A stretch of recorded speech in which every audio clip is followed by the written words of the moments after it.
ఉమ్మడి కరీంనగర్, ఆదిలాబాద్, మెదక్, నిజామాబాద్ బీజేపీ పట్టభద్రుల ఎమ్మెల్సీ అభ్యర్థి డాక్టర్ చిన్నమైల్ అంజిరెడ్డి మరియు ఉపాధ్యాయ ఎమ్మెల్సీ మల్కా కొమిరయ్యకి మద్దతుగా సంగారెడ్డి జిల్లా కేంద్రం కంది మండలంలోని ఎల్ఎన్ కన్వెన్షన్ హాల్లో పట్టభద్రులు మరియు ఉపాధ్యాయులతో సమావేశం నిర్వహించారు. ఈ సమావేశానికి ముఖ్య అతిథిగా కేంద్ర బొగ్గు గనుల శాఖ మంత్రి, తెలంగాణ రాష్ట్ర అధ్యక్షులు గంగపురం కిషన్ రెడ్డి, మెదక్ పార్లమెంట్ సభ్యులు మాధవనేని రఘునందన్ రావు, జహీరాబాద్ మాజీ పార్లమెంట్ సభ్యులు బీబీ పాటిల్ హాజరయ్యారు. ఈ కార్యక్రమంలో సంగారెడ్డి జిల్లా అధ్యక్షులు గోదావరి అంజిరెడ్డితో పాటు రాష్ట్ర, జిల్లా నాయకులు, మండల నాయకులు, వివిధ మోర్చాల నాయకులు, కార్యకర్తలు, గ్రాడ్యుయేట్, మేధావులు, ఉపాధ్యాయులు తదితరులు పాల్గొన్నారు.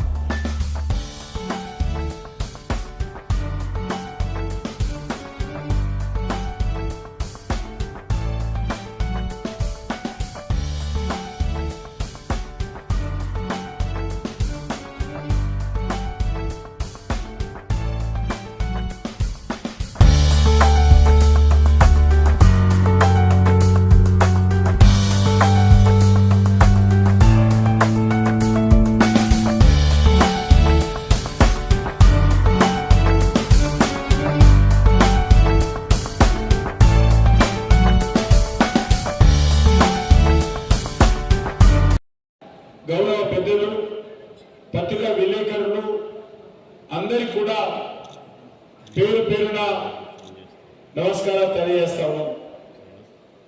ముందుగా ఏదైతే పుల్వామాలో భారతదేశం కోసము దేశ సరిహద్దులు కాపాడుతూ, దేశంలో శాంతి భద్రతలు కాపాడుతూ ఆ రోజు మరి పాకిస్తాన్ ముష్కరుల యొక్క ఘాతుకానికి మరి బలైపోయినటువంటి భారత మాత ముద్దు బిడ్డలు సిఆర్పిఎఫ్ మరి ఈ యొక్క బృందంలో ఉన్నటువంటి ఎవరైతే పారామిలిటరీకి సంబంధించినటువంటి సైనికులు అమరవీరులయ్యారో వాళ్ళందరికీ కూడా నేను హృదయపూర్వకమైనటువంటి మరి నివాళులు అర్పిస్తూ, శ్రద్ధాంజలి ఘటిస్తూ ఈ యొక్క సమావేశం మీకు అందరికీ తెలుసు. ఇది ఎన్నికలకు సంబంధించి సమావేశం. ఈ సమావేశము ఒక్క భారతీయ జనతా పార్టీ మాత్రమే ఈరోజు తెలంగాణలో జరుగుతున్నటువంటి 3 శాసనసభ స్థానాలకు పోటీ చేస్తాం. అది ఖమ్మం, వరంగల్, నల్లగొండ. ఈ 3 ఉమ్మడి జిల్లాలకు సంబంధించి, అంటే అటు భద్రాచలం నుంచి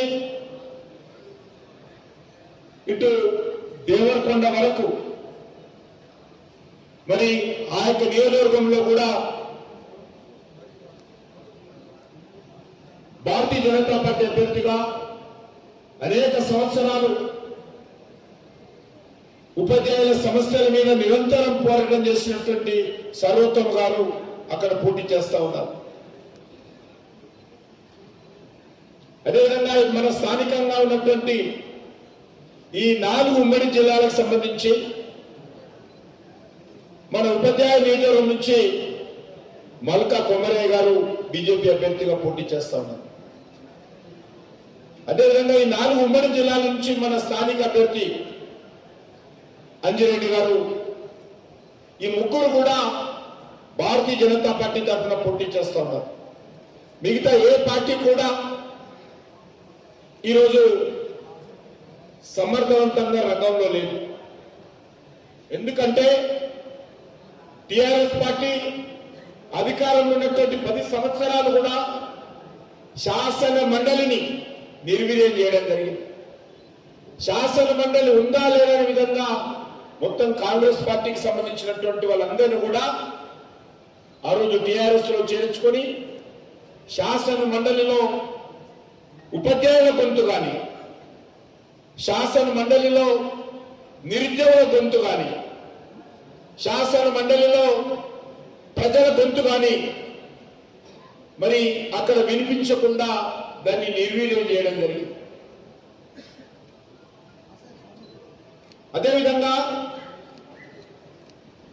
ఉపాధ్యాయ నియోజకవర్గం నుంచి గెలిచినటువంటి వాళ్ళు, పట్టభద్రుల నియోజకవర్గం నుంచి గెలిచినటువంటి వాళ్ళు, అది ఉద్యోగస్తుల సమస్యలు కావచ్చు, నిరుద్యోగుల సమస్యలు కావచ్చు, ఉపాధ్యాయుల సమస్యలు కావచ్చు, ఎప్పటికప్పుడు కూడా వాళ్ళకు అండగా నిలబడాలని ఆ రోజు మన రాజ్యాంగంలో ఈ యొక్క శాసన మండలిలో ఎవరికీ లేని విధంగా ఇటు ఉపాధ్యాయులకు పట్టభద్రులకు ప్రత్యేకమైనటువంటి హక్కులు ఇచ్చి వాళ్ళ కోసము ఈ యొక్క శాసన మండలిలో ప్రత్యేకంగా ఎమ్మెల్సీలు ఉండే విధంగా, వాళ్ళ ప్రతినిధులుగా ఉండే విధంగా రోజు రాజ్యాంగం రూపకల్పన చేశారు. కానీ గత కొన్ని రోజులుగా శాసన మండలి ఏ రకంగా నిర్వీర్యమైందో మనం చూస్తా ఉన్నాం. నాకు తెలిసిన గతంలో శాసన మండలిలో పట్టభద్రుల నియోజకవర్గం అంటే భారతీయ జనతా పార్టీ, భారతీయ జనతా పార్టీ అంటే గ్రాడ్యుయేట్స్ కాన్స్టిట్యూన్సీ గెలిచినటువంటి ఎమ్మెల్సీ. అది హైదరాబాద్ నుంచి వి రామారావు గారు కానీ, ఇక్కడ నుంచి డాక్టర్ రాజేశ్వరరావు గారు కానీ, లేక రాయలసీమ నుంచి డిఎస్పి రెడ్డి గారు కానీ, విజయవాడ నుంచి జూపుడి యజ్ఞనారాయణ గారు కానీ, విశాఖపట్నం నుంచి పివి చలపతిరావు గారు కానీ, ప్రకాశం నెల్లూరు చిత్తూరు నుంచి పిడతల రంగారెడ్డి గారు కానీ, మొత్తం అన్ని గ్రాడ్యుయేట్స్ కాన్స్టిట్యూన్సీ అన్ని కూడా భారతీయ జనతా పార్టీ అభ్యర్థులే గెలిచేవాళ్ళు. ఆ రోజు ఉమ్మడి ఆంధ్రప్రదేశ్ లో చివరి శాసన మండలి వరకు కూడా భారతీయ జనతా పార్టీ పూర్తి స్థాయిలో శాసన మండలిలో భారతీయ జనతా పార్టీ ప్రజల గొంతుకై నిలబడిన విషయాన్ని ఈ సందర్భంగా పనిచేస్తాం. కానీ టిఆర్ఎస్ పార్టీ కావచ్చు, ఇప్పుడున్నటువంటి కాంగ్రెస్ పార్టీ కావచ్చు, శాసన మండలి ఉందా లేదా విధంగా ఈరోజు పరిస్థితిని తీసుకొచ్చారు. ఈ విషయాన్ని మనం అందరం దృష్టిలో పెట్టుకోవాలి. నేను ఈ సందర్భంగా ఈ యొక్క ప్రాంతం నుంచి తెలంగాణకు సంబంధించినటువంటి మేధావులకు, విద్యావంతులకు, కవులకు, కళాకారులకు, ఉపాధ్యాయులకు, ఉద్యోగస్తులకు, పట్టభద్రులకు, నిరుద్యోగ యువతకు మనవి చేస్తా ఉన్నాను. ఈ 3 నియోజకవర్గాల్లో భారతీయ జనతా పార్టీ మాత్రమే అన్ని సీట్లలో పోటీ చేస్తాం. ఈ 3 నియోజకవర్గాల్లో భారతీయ జనతా పార్టీ అభ్యర్థులను గెలిపిస్తే తప్పకుండా మా అభ్యర్థులు కానీ పార్టీ కానీ మీకు ఎల్లప్పుడూ అండగా ఉండి మరి ఒక ప్రశ్నించే గొంతుగా,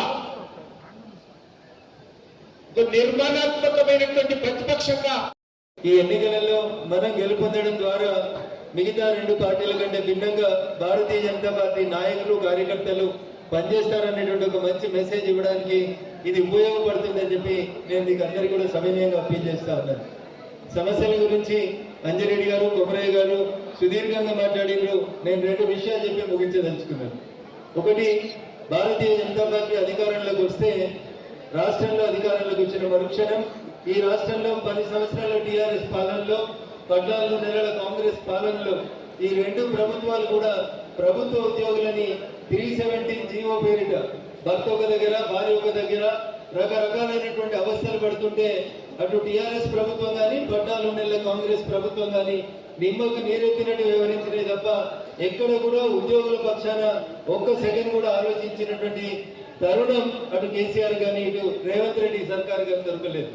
మిత్రులారా, మీకు అందరికీ నేను ఒకటి సవినయంగా అప్పీల్ చేస్తా ఉన్నాను. భవిష్యత్తులో ఈ ఎన్నికలలో గెలిచిన తర్వాత మా 2 అభ్యర్థులు, అదే రకంగా వరంగల్ నుంచి గెలిచి వచ్చేటువంటి సర్వోత్తర్ రెడ్డి గారు కూడా ఖచ్చితంగా 317 జీవో రద్దు కోసం శాసన మండలిలో మీ గొంతుకై నిలబడతారు, ప్రశ్నిస్తారు. ఖచ్చితంగా 317 జీవో రద్దు అనేది కేవలం భారతీయ జనతా పార్టీతో మాత్రమే సాధ్యమైతే తప్ప ఫామ్ హౌస్ పాలనతో, అన్నదమ్ముల పాలనతో అది సాధ్యం కాదని చెప్పి చాలా స్పష్టంగా ఒకసారి మీరు అందరూ కూడా అందరికి చెప్పాల్సినటువంటి అవసరం ఉంది. ఉపాధ్యాయ మిత్రులైతే స్పౌస్ ట్రాన్స్ఫర్ విషయం లోపల గడప ఎమ్మెల్యే దగ్గర నుంచి మొదలుకుంటే మంత్రి దాకా ప్రతి గడప దొక్కుతూ మా భార్య ఎక్కడో నారాయణఖేడ్లో ఉంది, నేను ఎక్కడో సిద్దిపేటలో ఉన్నాను సార్, రకరకాల అవస్థలు అవుతున్నాయని సుమారు 3-4 సంవత్సరాలుగా కంటిన్యూస్ గా తిరుగుతా ఉంటే కూడా చెల్లడం లేని ప్రభుత్వం, దున్నపోతు మీద నీళ్లు పడ్డట్టు వ్యవహరిస్తున్నటువంటి ప్రభుత్వం, అసలు ఉపాధ్యాయుల కష్టాలేదో కూడా ఆలోచించకుండా మెదులుతున్నటువంటి ప్రభుత్వం ఏదైనా ఉందంటే అది పోయిన ప్రభుత్వమైనా ప్రస్తుత ప్రభుత్వమైనా అట్లే మెదులుతా ఉంది. మాటలు కోటలు దాటుతాయి, చేతలు తంగేళ్ళు దాటాయి అని చెప్తారు. మమ్మల్ని అధికారంలోకి తీసుకురండి, కాంగ్రెస్ అధికారంలోకి వస్తే పెండింగ్ లో ఉన్న 5 డిఏలు ఇస్తామని చెప్పింది. 5 డిఏల సంగతి దేవుడు కానీ ఒక్క డిఏ అనౌన్స్ చేసిండు. అనౌన్స్ చేసిన డిఏ డబ్బులు కూడా ఇయ్యనడు దాకా ప్రభుత్వ ఉద్యోగులకు ఇయ్యనటువంటి దుర్మార్గమైనటువంటి ప్రభుత్వం ఏంటంటే కాంగ్రెస్ పార్టీ ప్రభుత్వం. ఇంతకుముందు పేరు మీద ఉన్నవారిని బాధపడేటువంటి ప్రభుత్వ ఉద్యోగులు ఇలా పేరు మీదకి వెళ్ళి పోయిలాడేటట్టు బాధపడాల్సినటువంటి దుస్థితి వచ్చింది. అందుకని మిత్రులారా, దయచేసి ఈ ఎన్నికలు భవిష్యత్తులో వచ్చేటువంటి రాష్ట్ర శాసనసభ ఎన్నికలకి ఒక మేలు మలుపుగా కనబడాలి. ఎందుకంటే ఇటువైపు 4 జిల్లాలు, అటువైపు 3 జిల్లాలు. తెలంగాణ రాష్ట్రంలో ఉన్నటువంటి 10 ఉమ్మడి జిల్లాలలో 7 జిల్లాలలో జరుగుతున్నటువంటి ఎన్నికలలో గువ్వ ఉడికిందా అంటే 2 అన్నం వెతుకులు చూసినట్టు చదువుకున్న వాళ్ళు, గ్రాడ్యుయేట్స్, టీచర్స్, అడ్వకేట్లు, లాయర్లు అందరూ కూడా ఈ ప్రభుత్వం మీద విరక్తితో ఉన్నారనేటువంటి మెసేజ్ పోవాలంటే ఖచ్చితంగా కూడా గ్రాడ్యుయేట్స్ ఎమ్మెల్సీ అభ్యర్థిని, అదే రకంగా టీచర్స్ ఎమ్మెల్సీ అభ్యర్థిని ఇద్దరిని కూడా మీరు గెలిపించాలని ఈ సందర్భంగా సవినయంగా అప్పీల్ చేస్తా ఉన్నాను. పోతే ఈ రోజు వరకు రిటైర్డ్ అయినటువంటి ప్రభుత్వ ఉద్యోగుల సంఖ్య సుమారు 8,000 నుంచి 9,000 మంది ప్రభుత్వ ఉద్యోగులు మార్చి 2024 నుంచి ఇప్పటిదాకా రిటైర్డ్ అయింటారు.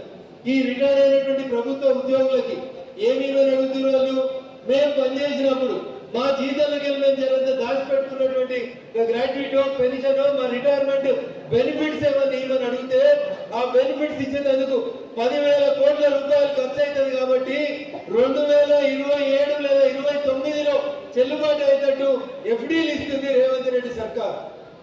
ఇప్పుడు రిటైర్ అయినాక ఇల్లు కట్టుకోవడమో, బిడ్డ పెళ్లి చేసుకోవడమో, ఓ ప్లాట్ కొనుక్కోవడమో లాంటి మంచి పనులకి ఆ రిటైర్మెంట్ బెనిఫిట్స్ ఉపయోగపడతాయని చెప్పి ప్రభుత్వ ఉద్యోగులు ఆశపడితే ఆయన సర్కారు అయిపోయినాక మళ్ళీ అసెంబ్లీ ఎన్నికల అప్డేట్ డేట్ వేసి ఒక పోస్ట్ డేటెడ్ చెక్స్ ఇచ్చి కాంగ్రెస్ ప్రభుత్వం తన చేయి నిలుపుకోవాలనుకుంటుంది. అందుకని ఈ రాష్ట్రంలో కాంగ్రెస్, టిఆర్ఎస్ ఈ రెండు కూడా నారానికి ఒకటి బొమ్మ అయితే ఇంకొకటి బొరుసు టైపు. నువ్వు కొట్టినట్టు చేయి, నేను ఏడ్చినట్టు చేస్తా, పేపర్లో నీ పేరు నా ఫోటో తప్ప వేరేది ఏం రావద్దు, కనబడద్దు అనేటువంటి రీతిలో అటు కాంగ్రెస్, టిఆర్ఎస్ రెండు కలిసి ఆడుతున్నటువంటి దమన నీతికి ముగింపు పలకాలంటే ఇటు గ్రాడ్యుయేట్స్, టీచర్స్ ఎన్నికలలో ఉమ్మడి 7 జిల్లాలలో ఉన్నటువంటి చదువుకున్నటువంటి మేధావులు, విజ్ఞులు, ఉద్యోగస్తులు, మా జర్నలిస్టు మిత్రులందరూ కూడా దాదాపు ఓటు ఉంటుందని అనుకుంటాం. మీరు కూడా అందరూ మా పక్షాన్ని ఉండాలి. ఎందుకంటే పోయినైనా చెప్పిండు వరంగల్ వరదలు వచ్చినప్పుడు జర్నలిస్టులందరికీ మంచి మంచి ఇల్లు కట్టిస్తాం, డబుల్ బెడ్రూమ్ కి ఇంకో బెడ్రూమ్ కలిపి జర్నలిస్టులకి 3 బెడ్రూమ్లతో ఇల్లు ఇస్తా అన్నాడు. వరంగల్ కట్టలే, నల్లగొండ కట్టలే, గోపన్పల్లిలో కట్టలే. ఆఖరికి సుప్రీంకోర్టు చెప్పింది వకీళ్ళకి, జడ్జిలకి, ఎమ్మెల్యేలకి, ఎంపీలకి, జర్నలిస్టులకి ఎవరికి ఫ్లాట్లు ఇవ్వద్దు అని చెప్పింది. పోయినాడు 10 ఏళ్ళ అధికారంలో ఉండి పెద్ద పెద్ద ఫామ్ హౌస్లు కట్టుకున్నాడు, కానీ జర్నలిస్టులకి డబుల్ బెడ్రూమ్లో కానీ 3 బెడ్రూమ్ ఇవ్వలేకపోయాడు. ఈ వచ్చిన ఆయన ఏమైనా చేస్తాడంటే ఈయన కూడా ఏం చేస్తలేడు. అందుకని ఆలోచించాల్సినటువంటి వ్యక్తులకి ఓటేసేటువంటి అవకాశం వచ్చింది. ఒక మేధావి మౌనంగా ఉంటే ఈ దేశం 10 ఏళ్ళు ఆయన పాలనలో కూడా చాలా నష్టపోయింది, చాలా వెనుకకు పోయింది. మళ్ళీ ఇప్పుడు మేధావులైనటువంటి మీరు అట్లే తప్పుడు నిర్ణయం తీసుకొని ఓట్లు తప్పుకేస్తే ఖచ్చితంగా మళ్ళీ ఈ రాష్ట్ర భవిష్యత్తుని ఇంకొక 10 సంవత్సరాల అంధకారంలో నెట్టడానికి మీరందరూ కూడా సహాయపడ్డోళ్ళు అవుతారు. అందుకని గౌరవ పెద్దలు, రాష్ట్ర అధ్యక్షులు వచ్చిన్నారు కాబట్టి ఎక్కువ సమయం తీసుకోవడం సమంజసం కాదు. త్రోట్ కూడా ఎక్కువ సపోర్ట్ చేస్తలేదు. కాబట్టి అవకాశం ఇచ్చినటువంటి వేదిక మీద ఉన్నటువంటి పెద్దలకి, వేదిక ముందు ఉన్నటువంటి గౌరవ ఉపాధ్యాయులకి, అదే రకంగా గ్రాడ్యుయేట్ మిత్రులందరికీ పేరు పేరున శిరస్సు వచ్చి నమస్సుమాంజలు తెలియజేస్తూ ఫిబ్రవరి 27వ తారీఖున జరగనున్నటువంటి ఎన్నికల్లో అటు గ్రాడ్యుయేట్స్ ఎమ్మెల్సీ అభ్యర్థి అంజిరెడ్డి గారి పేరు ఎదురుగా 1, అదే రకంగా టీచర్స్ ఎమ్మెల్సీ అభ్యర్థి గౌరవనీయులు మల్క కుమరయ్య గారి పేరు ఎదురుగా సీరియల్ నెంబర్ 1. అన్న చాలా మంది రైట్ పెడతారు, ONE 1 రాస్తారు, లేకపోతే రోమన్ అంకె రాస్తారు. ఏం రాయకూరి మనమంతా కానీ ఎండాకాలం చదువులు చెట్ల కింద చదువుకొచ్చినప్పుడు ఒకటి ఎట్లా వేసినామో ఒక్కటి వేస్తే చాలు. మీరు పైన ఇట్లా కింద ఇట్లా పెట్టి రోమన్ లెటర్ వేసినా, ONE 1 అని రాసిన, 3 కొట్టినా లేకపోతే ఇంకేదో కార్యక్రమంలో శివరాత్రి నిద్రమత్తులు పోయి పేపర్ బ్యాలెట్ అడ్డం పెట్టి ఇట్లా గీత పెట్టినా దయచేసి ఆ ఓటు ఇన్వాలిడ్ అవుతుంది. కాబట్టి మన కార్యకర్త బంధువులందరూ కూడా ఓటర్లంతా చదువుకున్న వాళ్ళే కాబట్టి మళ్ళీ ఒకసారి వాళ్ళని కలిసినప్పుడు సరి అయినటువంటి రీతి లోపల వాళ్ళు ఓటు వేసే రీతి లోపల వాళ్ళని ఎంకరేజ్ చేయాలని వేడుకుంటూ అవకాశం ఇచ్చినటువంటి వేదిక మీద ఉన్నటువంటి పెద్దలందరూ కూడా దీనికి గ్రాడ్యుయేట్స్ అయిన ఓటర్స్ వచ్చినందుకు ప్రతి ఒక్కరికి పేరు పేరున ధన్యవాదాలు తెలియజేస్తా ఉన్నాను. మనకు జరిగే ఉమ్మడి 4 జిల్లాల్లో 13 జిల్లాలు ఎక్కడ పోయినా కానీ 13 జిల్లాలు 271 మండలాలు 499 బూతులు ఉన్నాయి. ఏ బూత్కు పోయినా కానీ చాలా ఆధారంగా మోదీ గారు మొన్న ఏదైతే చేస్తారో ఇన్కమ్ ట్యాక్స్ రిలీఫ్ గత 60 సంవత్సరాల నుండి చేయని ఇన్కమ్ ట్యాక్స్ రిలీఫ్ ప్రతి ఒక్కరికి 12,75,000 రిలీఫ్ ఇవ్వడంతో అలా ఎవరైతే ఎంప్లాయీస్ ఉన్నారో వాళ్ళకి బెనిఫిట్ జరిగింది. అదేవిధంగా రిటైర్డ్ ఎంప్లాయీస్ ఎవరైతే ఉన్నారో పెన్షనర్స్ ఉన్నారో వాళ్ళకి బెనిఫిట్ జరిగింది. అదేవిధంగా చిన్న వ్యాపారస్తులు ఎవరైతే ఉన్నారో వాళ్ళందరికీ బెనిఫిట్ జరిగింది. అదేవిధంగా చిన్న ఏది ఇండస్ట్రియలిస్ట్ ఉన్నో స్మాల్ స్కేల్ ఇండస్ట్రీ వాళ్ళందరూ బెనిఫిట్ జరిగింది. ఎప్పుడైతే ఇది అనౌన్స్ చేసిరో మొన్న మీరు చూసిరు ఢిల్లీలో ఖాతా తెరవని కాంగ్రెస్ 100 సంవత్సరాల చరిత్రలో ఒక్క సీటు కూడా రాలేదు. దీన్ని బట్టి ఆలోచన చేస్తారు వీళ్ళు ఇక్కడ ఏవైతే హామీలు ఇచ్చిరో నెరవేర్చని హామీలు ఇచ్చిరు వీళ్ళు వాళ్ళందరికీ అన్ని వర్గాలకు మోసం చేసిన కాంగ్రెస్ ఉద్యోగాల విషయంలో తీసుకున్న, విద్యార్థుల విషయంలో తీసుకున్న, రైతుల విషయంలో తీసుకున్న, నిరుద్యోగ వృత్తి ఏదైతే మీరు 4,000 ఇస్తా అని చెప్పారో మీరు ఓటు అడగాలంటే ప్రతి ఒక్కరికి 56,000 అకౌంట్లు వేసినాకనే ఓటు అడగాలని డిమాండ్ చేస్తా ఉన్నాం. మహాలక్ష్మి పథకం ఏదైతే 2,500 మీరు ఇస్తున్నారు వాళ్ళందరికీ ఆడపడుచులకు 35,000 ఇచ్చినాకనే ఓటు అడగాలని డిమాండ్ చేస్తా ఉన్నాం. అదేవిధంగా ఏదైతే నిరుద్యోగ నోటిఫికేషన్ ఇస్తున్నారు 2 లక్షల ఉద్యోగాలు ఇచ్చిన తర్వాతనే ఓటు అడగాలని డిమాండ్ చేస్తా ఉన్నాం. ఇన్ని పచ్చి మోసాలు చేసిన కాంగ్రెస్ వాళ్ళు ఏ పార్టీకి ఓటేసినా వాళ్ళందరూ కాంగ్రెస్కే టచ్ చేసి కాంగ్రెస్లే పోతుంది, 10లో 11 అవుతారు. మీకు ప్రశ్నించే గొంతు కావాలంటే భారతీయ జనతా పార్టీకి ఓటేసి రాబోయే రోజుల్లో, ఎందుకంటే మోదీ గారు చూస్తూ ఉన్నారు అవినీతి లేని రాజ్యం మన భారతీయ జనతా పార్టీ. అందుకోసానికే మీరు ఎక్కడున్నా కానీ మేధావులు ఎవరైనా సరే అందరికి మోసం చేసిన కాంగ్రెస్ కు బుద్ధి చెప్పాలంటే రాబోయే రోజుల్లో 20వ తారీఖు రోజు ఓటు ద్వారా బుద్ధి చెప్పాలని తెలియజేస్తా ఉన్నాను. ఇక్కడ కాంగ్రెస్ పార్టీ క్యాండిడేట్ నరేందర్ రెడ్డికి నేను ఒకటి చెప్తున్నా, మీకు విద్యా సంస్థలు ఉన్నాయి, ఎక్కడైతే కాలేజీలు ఉన్నాయో వాళ్ళ కాలేజీలందరికీ మీ గవర్నమెంట్ ఉంది, కాలేజీలందరికీ రుణమాఫీ ఏదైతే ఫీజు రియంబర్స్మెంట్ ఉందో 6,500 కోట్లు మీరు ఇప్పించిన తర్వాతనే ఓట్లు అడగడానికి పోవాలని మేము డిమాండ్ చేస్తా ఉన్నాం. ఇది మీరు చేసిన తర్వాతనే ఓట్లు అడగడానికి పోవాలని డిమాండ్ చేస్తా ఉన్నాం. అదేవిధంగా రాబోయే రోజుల్లో ఏదైతే ఉందో పార్టీ పటిష్టంగా ఉంది. ఎంత స్ట్రాంగ్ ఉందంటే 43 లక్షల మెంబర్షిప్ అయింది. ఎక్కడ పోయినా చాలా ఆధారంగా మోదీ గారిని చూసి ఓటేస్తామని తెలియజేస్తా ఉన్నారు. దీన్ని బట్టే మనము మొల్కా కమరాయ్ గారికైనా నాకైనా మొదటి ప్రాధాన్యత ఓటేసి గెలిపించాలని కోరుతూ అందరికీ ధన్యవాదాలు తెలియజేస్తున్నాను. భారత్ మాతాకి జై శ్రీరామ్, జై Sriram. Thanks for watching NV News. Please like, share, and don't forget to comment. Please subscribe our channel and press bell icon.